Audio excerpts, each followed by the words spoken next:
are watching the world 24/7 on the NDTV network. I'm Parmeshwar Bawa. Let's begin with the top stories you need to know. Flash floods in the United States and the state of Texas have killed at least 79 people and left many more missing in the US. At the BRICS summit in Brazil, Prime Minister Modi launched a scathing attack on Pakistan for supporting terrorism and thanked nations that stood with India in condemning the terror attack in Jammu and Kashmir's Pahalgam. Prime Minister Benjamin Netanyahu of Israel is set to meet with President Trump of the United States today as the tension has turned from Iran to a ceasefire for Gaza.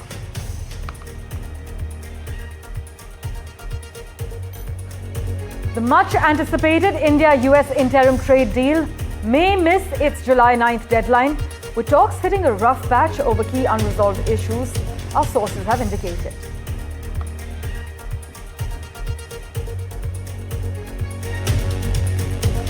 The United States is close to finalizing several trade agreements with its trading partners in the coming days, and they would inform other countries of higher tariff rates by the 9th of July, while the higher tariff rates are scheduled to take effect on the 1st of August.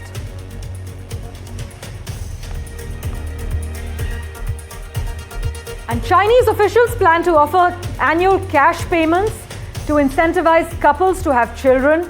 This as China's population has been shrinking for years.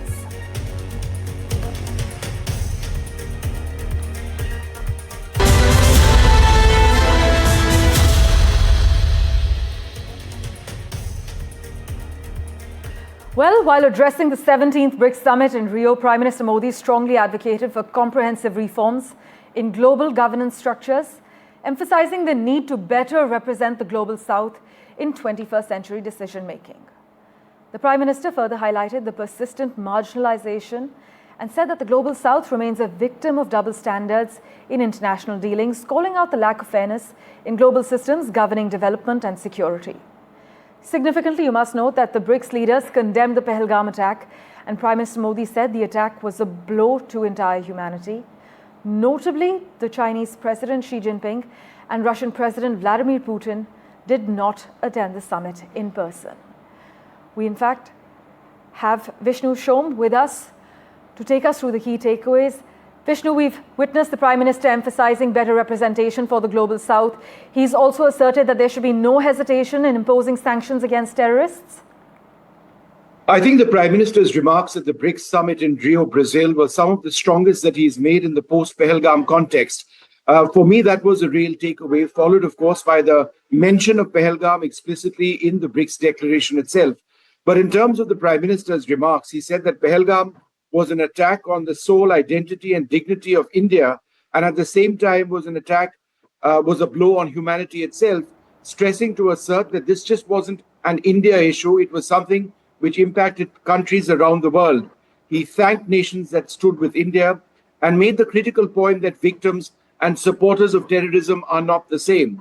He said that silent support of terror is unacceptable, India making it clear to the international community over here, and BRICS, of course, is Brazil, Russia, India, China, and South Africa, that they needed to be firm in condemning terror.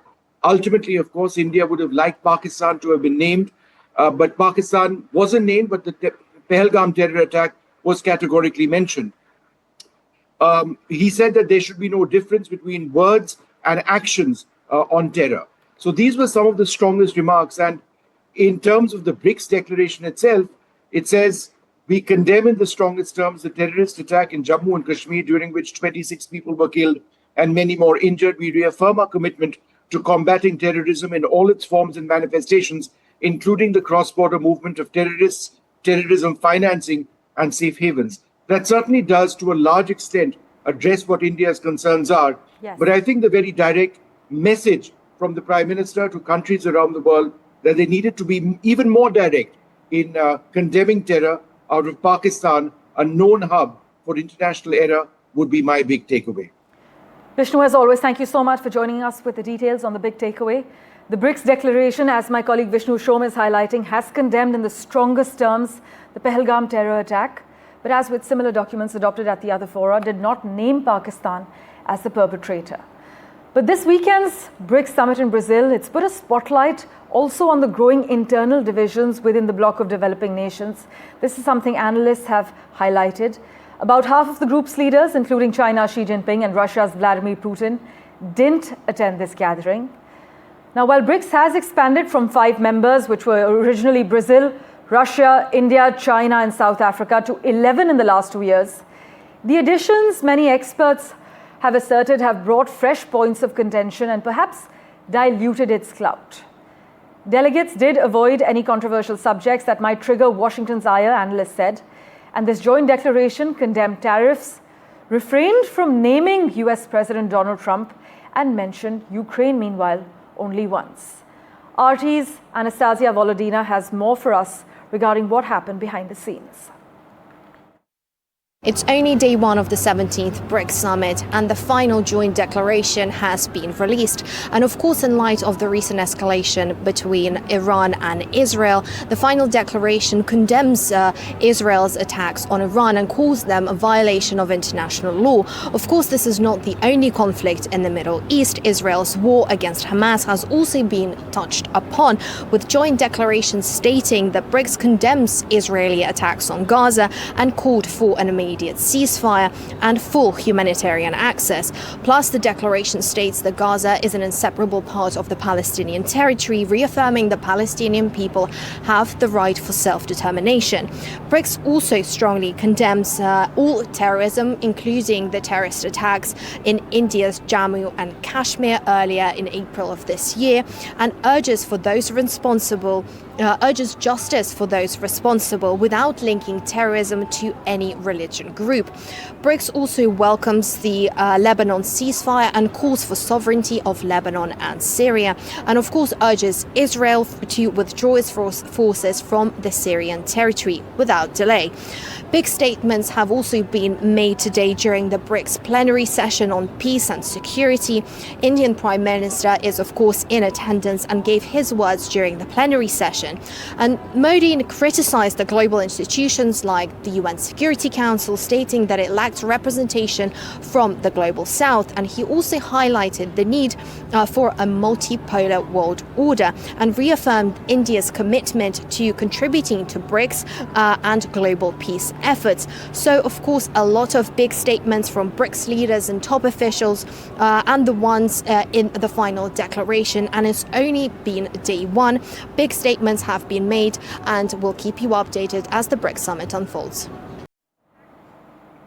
Well, speaking of tariffs, Asia-Pacific markets traded mixed on Monday after US President Donald Trump confirmed that reciprocal tariffs, which were first announced in April, will take effect on the 1st of August.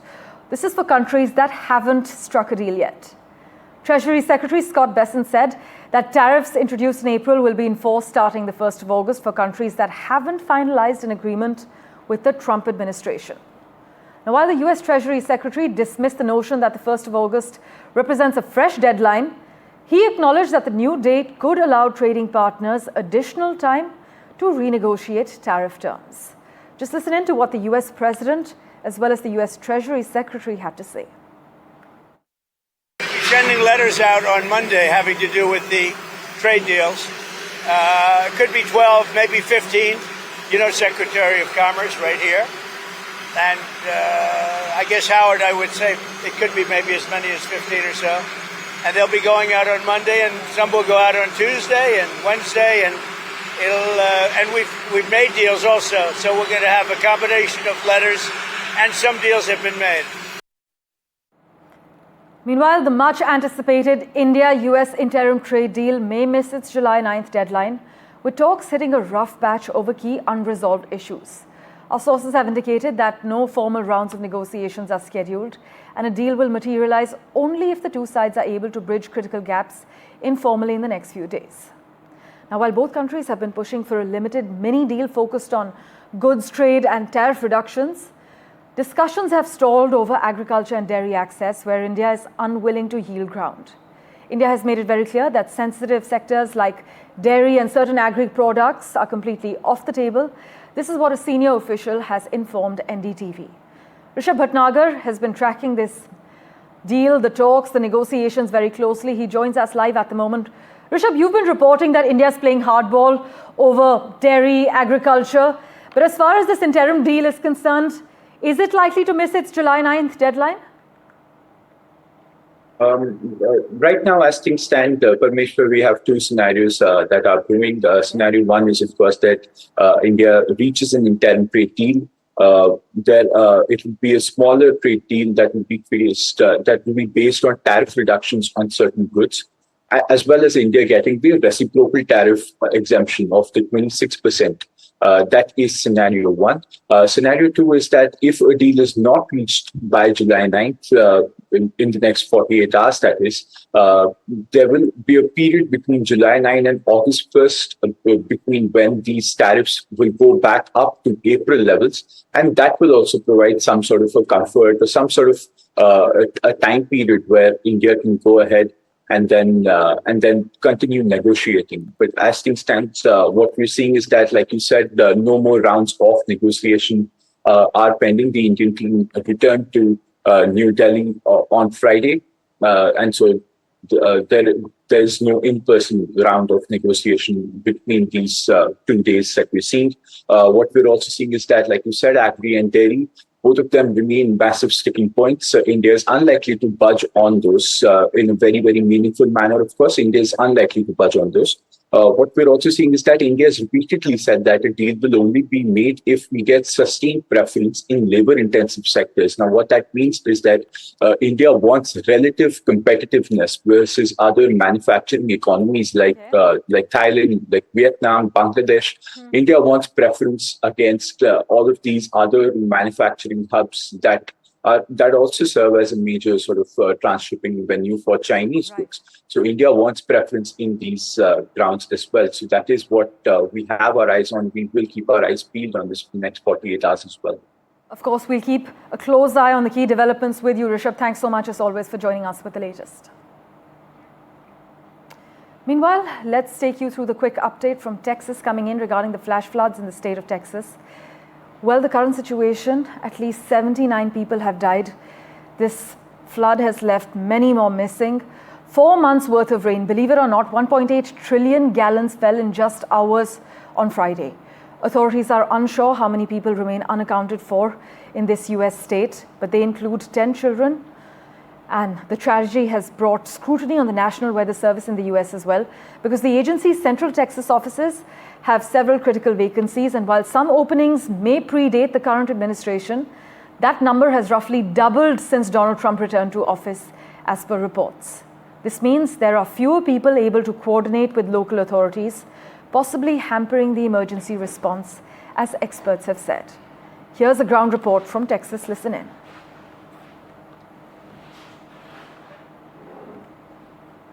I'm standing on the banks of the Guadalupe River in Hunt, Texas, the site of some of the worst damage to come from the floods that ripped through this area on July 4th. Behind me is Camp Mystic, a girls' camp that was devastated by a wall of water that came raging through here in the middle of the night. Dozens of young girls were swept away, many who are among the approaching 70 who have been killed in this, 21 confirmed children who have died. Out here today, what we see are families returning to this spot to look through the camp, look through the dorms, look through the cabins where their children were. They're walking through and examining piles of debris, from soaked mattresses to personal trunks. They're opening them and looking through for any kind of personal belongings that they can find. The waters are calm now, but just about a couple hundred yards away from where those families are, search and rescue efforts continue as DPS troopers continue to look through on the riverbank and under collapsed trees and uprooted trees to see what they still might find. Also today we've seen other families come out to help in that rescue or search effort, walking riverbanks, doing whatever they can to try to help those families who are still searching for answers of maybe where their children are. One of the things that you can see out here is just how high the raging waters got.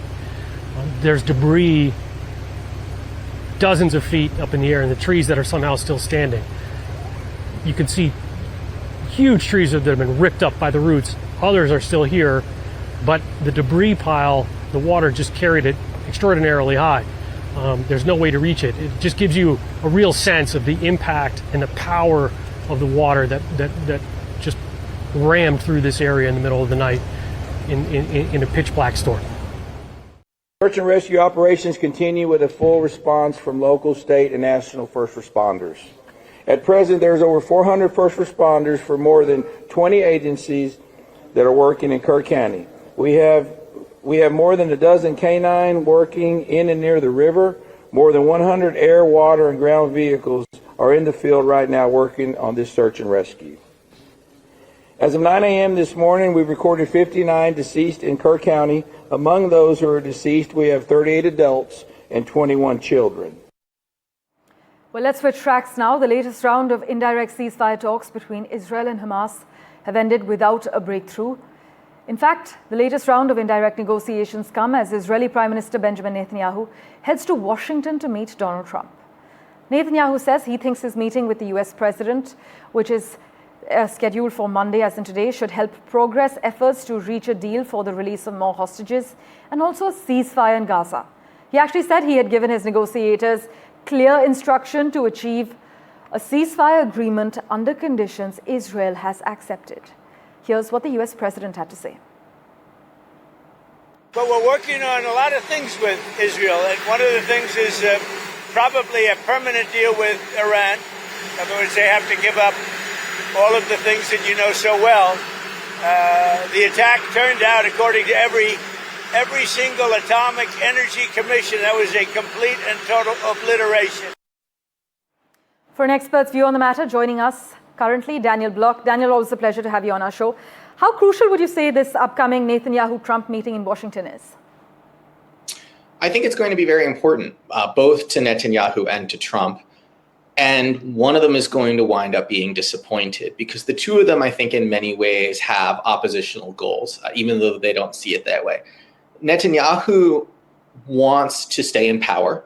I think that's one of his primary goals. This is for a domestic audience in many ways. He wants to make sure that he can win the next election, which is not going to be all that far away.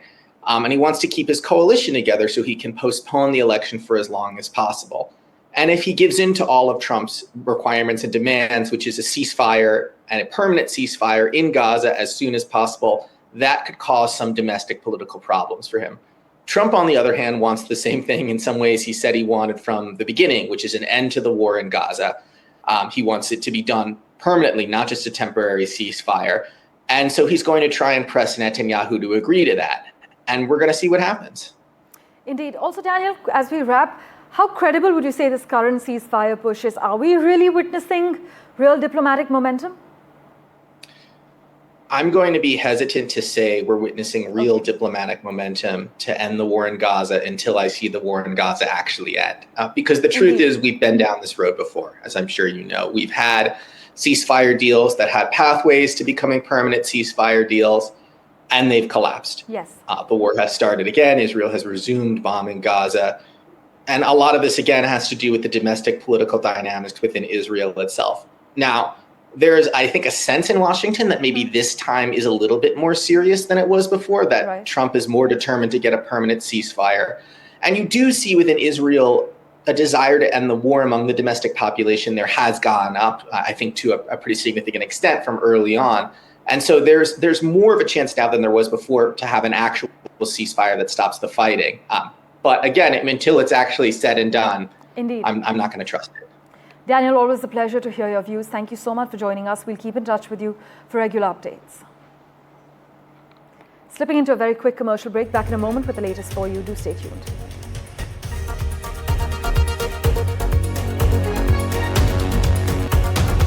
The United Arab Emirates has made its residency program more accessible to professionals across sectors. The Gulf nation has introduced a new type of golden visa based on nomination, with some conditions unlike the current practice of investing large amounts in either property or business in the country. So this move comes as good news for Indian nationals who make up one of the largest expat communities in the UAE. You must note that India and Bangladesh have been selected for the first phase of testing this visa. Disha Bagchi has more for us. In a boost for Indians seeking to move to the UAE has introduced a new Golden Visa, which essentially will allow Indians to get lifetime residency in the country for just rupees 23 lakh. Now, previously, this visa would require Indians to invest in the country, but that is no longer a criteria, where now applicants can simply nominate themselves with this one-time fee of rupees 23 lakh. And after these applicants are vetted for their criminal record, social media behavior, anti-money laundering compliance and other such requirements, if they meet these requirements, you can get this golden visa, which essentially will allow visa holders to bring their family, hire domestic help in the country, and even run businesses in the UAE. So this is a major boost for Indian immigrants, and the company running this, leading this visa process, which is the Riyadh Group, has said that they anticipate 5,000 applicants in just the first 3 months. So quite a big demand for this